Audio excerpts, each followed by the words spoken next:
Nancy mengabaikan kata-kata Ye Huang dan menatap bintang-bintang di langit, menantikan saat ketika malam tiba. Melihat bahwa kata-katanya tidak berguna, Kaisar Malam hanya menggelengkan kepalanya dan pergi. Keberuntungan dan kemalangan bergantung satu sama lain, dan setiap orang memiliki takdirnya sendiri. Setelah semua orang ini pergi, Kaisar Yan terkekeh, tetapi dia tidak berbicara atau pergi. Dia hanya menonton dengan tenang, seolah-olah dia sedang menikmati pesta mimpi yang hancur.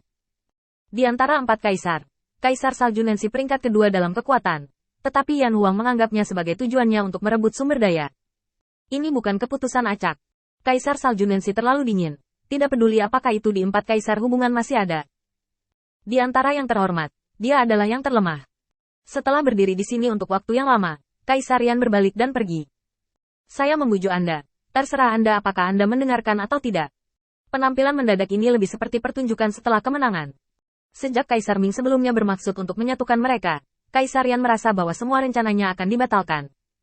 Siapa yang tahu bahwa sekarang, tanpa bantuannya, Nancy Kaisar Salju memotong bantuan ini, dan itu muncul begitu tiba-tiba. Kejutan, mungkin dia tidak perlu melakukannya sendiri. Dia bisa membawa barang-barang Kaisar Salju Nancy ke dalam sakunya. Hanya saja kemenangan ini datang agak terlalu mudah, tetapi Yan Huang sedikit tidak nyaman. Dia mengingatkan Kaisar Salju bahwa akan lebih baik jika dia bisa bangun. Tetapi jika tidak, dia hanya bisa menerima kemenangan ini tanpa rasa pencapaian. Saat langit berangsur-angsur menjadi lebih cerah, Nancy sang Kaisar Salju mengulurkan tangannya, seolah-olah dia ingin menangkap sepotong cahaya bintang ini. Tetapi seperti yang telah muncul berkali-kali sebelumnya, setelah beberapa saat kecemerlangan, bintang-bintang dimusnahkan. Kaisar Salju menutup matanya tanpa daya, dan setetes esensi darah di telapak tangannya secara bertahap kehilangan warnanya. Teknik ramalan, saya harap ini bukan metode prediksi. Bintang-bintang dimusnahkan, dan semua yang dia pertaruhkan hari ini telah kehilangan nilainya. Mungkin, aku tidak punya pilihan. Sui Huang berpikir tanpa daya. Dari awal hingga akhir, tidak banyak hal yang bisa dia lakukan. Apakah itu sekarang atau di masa depan? Sama saja. Apa yang bisa dia lakukan tampaknya menjadi satu kali menunggu lagi. Menunggu situasi kacau berakhir. Peluang. Tapi semuanya menjadi bumerang. Tampaknya kekacauan telah menjadi norma di antara yang mulia. Kaisar Salju menundukkan kepalanya dan mengalihkan pandangannya dari telapak tangannya ke tali gelang usang.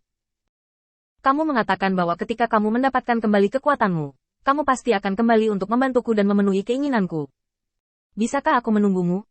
Dia telah menunggu terlalu lama, begitu lama sehingga dia sendiri tidak dapat mengingat janji yang jauh ini. Sedikit cahaya menyala di gelang itu, Kaisar Salju sedikit membeku, dan dia mendongak dengan tajam. Bintang-bintang yang sudah redup tiba-tiba berkedip, dan kecemerlangan setiap bintang berkelap-kelip, menerangi Mahkamah Agung dan menerangi segalanya. Dunia abadi, hancurkan kota. Setelah 2 hari istirahat, Qin Yichen akhirnya menunggu kanonisasi Mahkamah Agung Ilahi. Di luar kota reruntuhan, utusan ilahi telah menunggu lama. Melihat penampilan Qin Yichen, utusan itu hanya mengangguk dan membuat sedikit gerakan. Qin Yichen membawa semua orang ke depan utusan ilahi. Kalian berdua sudah lama menunggu. Ada terlalu banyak orang untuk dirayakan, dan butuh beberapa waktu. Malaikat itu hanya mengangguk. Tentu saja mereka tahu bahwa mereka tidak dapat menyinggung Qin Yichen. Bawahannya bahkan berani membunuh orang-orang Yan Huang, belum lagi Mahkamah Agung. Tetapi mereka benar-benar tidak memiliki cara yang baik untuk menyegel aula. Hanya saja 2 utusan ilahi telah bernegosiasi secara diam-diam. Setelah kanonisasi di sini, mereka harus menjelaskannya kepada penguasa cahaya. Lagi pula, aturan tidak ditetapkan oleh mereka. Mau disalahkan pun harus ke Mahkamah Agung.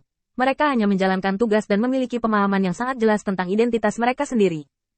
Bagaimanapun, fakta Qin Yichen terlalu keterlaluan, dan itu telah menyebar tak terkendali di kuil penguasa cahaya.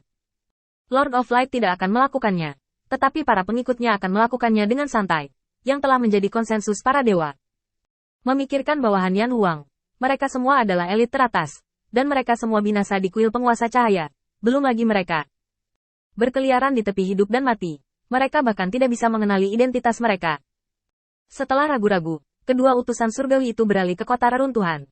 Sejak hujan penghancur dewa terakhir di Mahkamah Agung, kota reruntuhan telah menjadi reruntuhan yang sesungguhnya. Rumah itu hancur, dan bahkan fondasi yang dibangun oleh tanah awan terkelupas di area yang luas, dan tampak seperti runtuh. Untuk menganugerahkan tempat seperti itu kepada penguasa cahaya, kedua dewa tidak berani mengeluarkan udara. Di tengah penantian yang menyiksa, kedua utusan surgawi itu akhirnya menunggu tanggapan dari Mahkamah Agung, dan mereka merasa lega. Tuan Muda, karena situasi kota reruntuhan saat ini, Mahkamah Agung telah memutuskan untuk memberi Anda kompensasi 2 kali lipat dari jumlah awan dan tanah yang Anda keluarkan untuk membangun kota reruntuhan. Anda juga dapat memahami ini sebagai hal yang baik. Lagi pula, Anda dapat membuat tempat ini sesuka Anda. Cara yang Anda inginkan.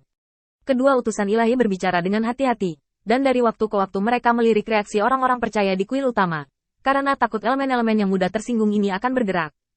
Qin Yichen melambaikan tangannya. Tidak apa-apa, itu tidak terlalu penting. Wajah Qin Yichen acuh tak acuh sekarang.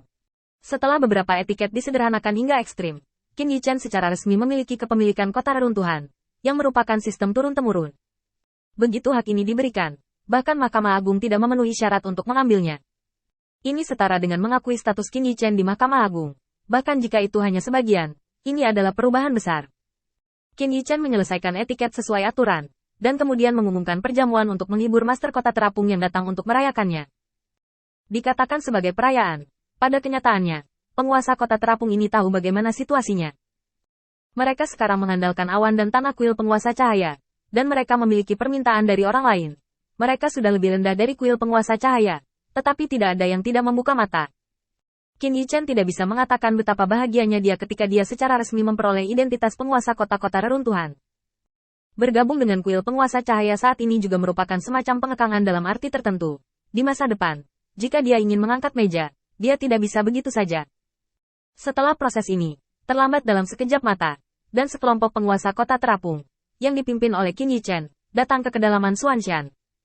Dengan penyamaran yang dihilangkan, kota terapung yang halus dan mendominasi muncul di depan mata semua orang. Qin Yichen terbatuk ringan dan berkata dengan keras. Di masa depan, saya akan mengatur staf di kota reruntuhan.